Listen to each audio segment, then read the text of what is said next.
வில்லேஜில் இருந்து வேலை கிடைச்சிட்டுன்னு சந்தோஷத்தில் சிட்டி வந்தேன்.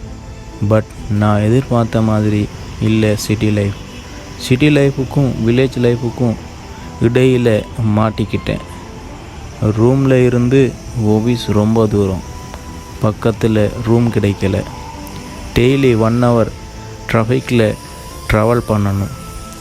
சாப்பாடும் வெளியில் தான் சாப்பிடணும், அதுவும் ஒத்துக்கலை. ஒரே டிப்ரெஷன். ரோட்டில் நடந்துட்டு போயிட்டு இருக்கும்போது உச்சி வெயில் மண்டையை பொழக்கிற தருணம்.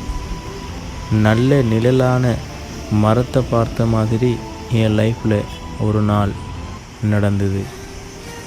அண்டு மண்டே பஸ்ஸில் ஒரே க்ரௌட்.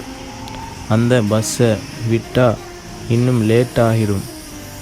கஷ்டப்பட்டு அந்த கூட்டத்தில் ஒரு மாதிரி நின்றுட்டு போயிட்டு இருந்த டைம் பின்னாடி ஒரு சிரிப்பு சத்தம்.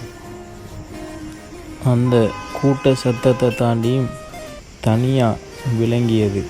அந்த சிரிப்புக்கு சொந்தக்காரி யாரென்று என் கண்கள் தேடியது. துரதிர்ஷ்டவசமாக முகம் தெளிவாக விளங்கவில்லை. அதிர்ஷ்டவசமாக அந்த 2 கண்கள் நல்ல தெளிவாக விளங்கியது. ஏதோ இனம் புரியாத ஒரு ஃபீல். அதுக்கிடையில் நான் இறங்கும் இடம் வந்தது. ஐயையோ ஹிட்லர் பெண்ணே, என்னை என்ன செய்தாயோ? ஹார்மோனியங்கள் வாசிப்பதை கண்டாயோ? ஜனவரி நிலவனை கொல்லும் வெட்கமின்றி ஜனகன மன சொல்லி செல்லும். குரு குரு பார்வைகள் சொல்லும் சைத்தியன கடவுளும் குழம்புவான் இன்னும்.